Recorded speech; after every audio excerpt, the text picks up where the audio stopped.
Liverpool are confusing, and they have been confusing for quite some time. But under Arne Slot, they're a new kind of confusing, and it's a different kind of confusion. And some people, including me, don't really know what to do with that, because match to match, a lot of things are changing. And as fun as it is to point out crude tactical changes that we noticed during the game, this genius moment which changed everything, there's also like a game of attrition that happens with Arne Slot throughout the game. He is constantly looking at grinding down the opposition. And so when a goal comes, it doesn't just feel like that one moment that the players have created. They've built towards that. There is like a slow build-up towards what Arne Slot is doing. And it feels very different to the Klopp era, which I'm beginning to wonder if that's like slightly not tainting what we're saying or showing or, looking for.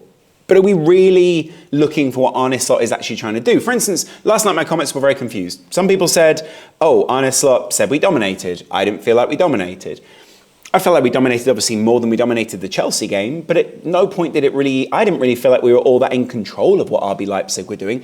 You might want to make like a kind of a football hipstery style point at this point and go, yeah, but what's really control? Like RB Leipzig created, or I think would have created a lot more chances had they had a higher quality of player. And the chances they did create, again, I think they probably would have put away if they had maybe more confident or a slightly higher quality of player. Put it this way though, I'm grateful that we're not playing them again this season. I think RB Leipzig are a very good side, and I actually think they're a very difficult draw. So a 1-0 away win is something that should be congratulated. And I think there were some great performances in there, very different performances. Playing the lone 6 for Ryan Gravenberch, and granted he was there with 2 very supportive 8s, is obviously a really good thing. It shows there's adaptability in there.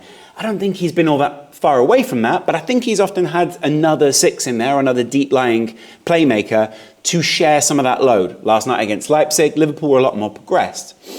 There was definitely an edge to Darwin Núñez last night, and I really appreciated that as well. I love watching him play as a player anyway. I think he's a great player, but I also just enjoy the way that Liverpool try to feed into him right now. You can see everyone's trying to be supportive of what it is that he's trying to achieve, and I like that. There are still questions for me as to whether he's the long-term striker for Liverpool. That's not me saying I don't think he's good enough quality or any of these things, but I think there are other qualities that maybe another striker might possess that might be more suited to what Arne Slot is trying to achieve. It's not a call to sell him. It's not a call to say he's a bad player. It's just a call to say, I love you. Anyway, the point is, right, Arne Slot and Núñez both know that when he's on the field, his job is intensity. His job is pressing. And as soon as he went off the field, that intense press that we had before changed quite a lot, and Liverpool's shape changed quite a lot. He pushes opposition players back. He casts a huge shadow across that back line because he's always being a nuisance. And our press shape last night, and someone again pointed it out in my comments, normally it's a 4-2-4 or like a 4-4-2, however you want to point it. This felt a lot more like he was a big shadow and Liverpool kind of dropping off and inviting RB Leipzig to play onto them a little bit, right? That's, again, a very normal thing that a lot of Liverpool players and a lot of Liverpool teams and a lot of Premier League teams and a lot of Champions League teams do. But again, it shows an adaptation. In previous eras, I think a lot of people would have said to you, and this is, again, it goes back to the Klopp era before, it's not about Klopp, it's about the stories that we told about Klopp and what we can learn from those stories. There was always that picture that went around. This was that Liverpool team. But this was that Liverpool team that only ever played together once. And it was in a very critical game, obviously, but they only ever played together once. But in your mind, if you had to name Liverpool's starting 11 during that era, you would have named that team. And that team barely ever played together. Well, they played together once. But the point is, right, you would have thought of that side as that was Klopp. That was the way that Liverpool always played. It was the way that we went into every game. I think a lot of the tactical nuance for him was lost. Mainly because obviously Liverpool had incredible players that were performing at incredible peaks and really peaking under Klopp because of the kind of manager that he is, because of the kind of motivation that he brings, because of the place they were in their career at that time. That was why Michael Edwards signed those kind of players. That was why Liverpool profiled people like that. They were all peaking at just the right time. And now because Arne Slot has inherited a very good team, and weirdly, I was watching someone else's video, it might have been David Lynch's video, and he was pointing out, there aren't any other managers who've won 11 of their first 12 games as Liverpool manager, and there's some great managers in there. I'm not sure that there is any other manager apart from maybe Bob Paisley in that period. And even then, he was picking up a weird team who could have won those first 11 games. Slot I mean, yeah, sure, he's inherited a great team, but yeah, that's great. Klopp, certainly not. Klopp had a lot of like sorting out and shape-shifting to do. Brendan Rodgers equally had a very difficult task and probably a very different idea to what Liverpool were looking for at that time.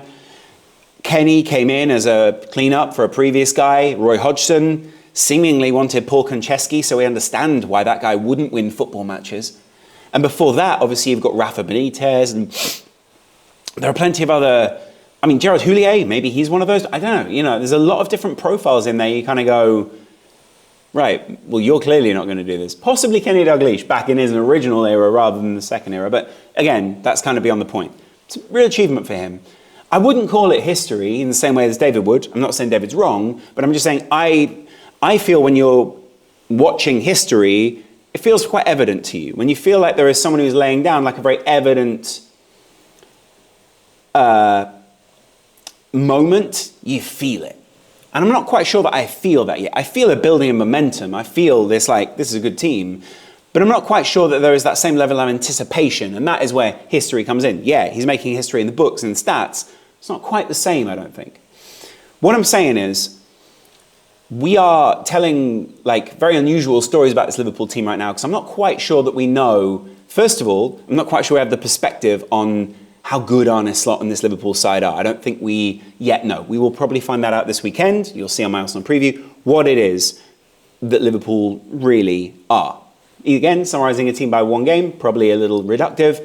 And again, summarising a team by 11 games is probably a little reductive. But we're going to find out like what a challenging midfield does against Liverpool, what some real quality strikers do and quality movement does against Liverpool, especially against, on one side, like an Andy Robertson type. I don't know, maybe we'll start Andy Robertson. I think, we predicted Tsimikas would play in this game. I think Andy Robertson might play in the next one.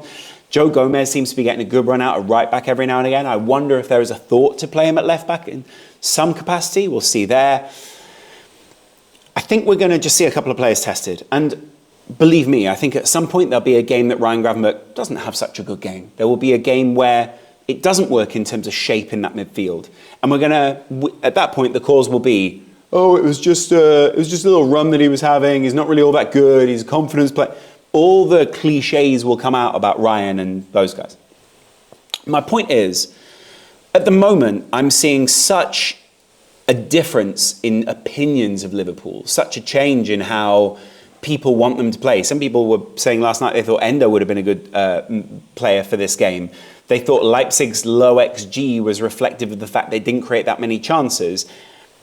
Just because you don't get a shot away on goal, and there was also like more. Keller had to make more saves because he had that deflection, the great save that he had to make. The ball normally loops over the top of him, and that goes in. You get what I'm saying? Like there's a thing here where I think we're still working out what shape this Liverpool team are, what we're meant to support, what we're not meant to support, what we're meant to think is good, what we're not meant to think is good. And sometimes those things, it's very easy to point out how this midfield works.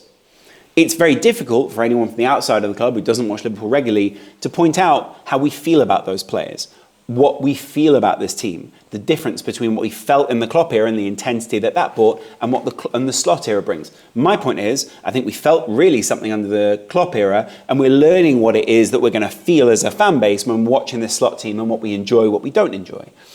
That is very important. Like, I think this is a very formative time for us.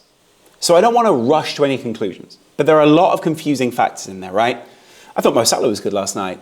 A lot of people would say, I don't know what kind of game you thought he had. I actually thought Cody Gakpo was good last night. A lot of people would say, oh, we just cut in and did a load of these things. I think he played a very individual role with the Nunez clearly looks for a bit of a safety blanket. I often find Salah on the other side. I also think he's probably been told by a coach, go over to that side, you're going to have a little bit more joy down there. Combination play over there is going to be a little bit better. We didn't play like a natural 10. We played Alexis as that 10. We didn't play like a natural 10, though. We played more like two kind of intense 8s that would be covering defensively, but also getting forward. And Alexis sort of splayed a bit more onto the pitch than Szoboszlai. But again, then Szoboszlai, it's like, what do you want from a kid? The same goes for someone like Trent. Like, I don't particularly remember anything crazy last night. The best performance that I actually remember is someone like Ryan Gravenberch. Again, he's getting confidence from playing a dual 6 or a joint 6 And he's now able to play that single six because he's understanding that part of the field a lot better and just the principles of what Slot wants him to do. While these principles are still being instilled, I just think we should give this team a little bit of space to grow, not judge Szoboszlai, not judge certain players, even Nunes in there. It's like, you know, he should have really had a penalty last night. He didn't. I still don't understand why that's not a penalty. I'm still very confused as that's why that's not a penalty. But he scored a good goal. People say, no, he stole Salah's goal. No. The guy basically, the ball was going to go wide and he put it in. Point is, we're rushing to a lot of conclusions right now. People are trying to be very quick to summarise and box off certain elements of this Liverpool team, and I don't think that's necessarily good. I would love to know what you guys think in the comments below. There's a lot of analysis out there. A lot of it is very formational, very sort of like, hey, these are the very obvious things that he does. I'm not quite sure yet as to whether people have got down this like how we actually manage a game, how the flow of the game goes. Slot seems to be very interested in game states, getting players to manage different game states, how Liverpool can take their foot off the gas and then, you know, put it back on when they need to. We need to get better at doing that and almost like pushing and pulling the opposition. I had that analogy in the first few weeks talking about the jab, jab, jab, bang. And do you get what I mean? That I think is really important. That's the same as a boxer manages a fight like that. They manage the distance they are from the opposition, they manage the intensity, they manage the kind of punches that they try to land. Liverpool seem to be doing a very similar thing. I had a chess analogy the other day. I'm doing the boxing now. I didn't actually give you the chess analogy. I will give you that in another video. Anyway, let me know what you guys think in the comments below. I'd love to hear you there. Get in the Discord, get chatting about Liverpool in there. We can have a slightly more intense back and forth there as well.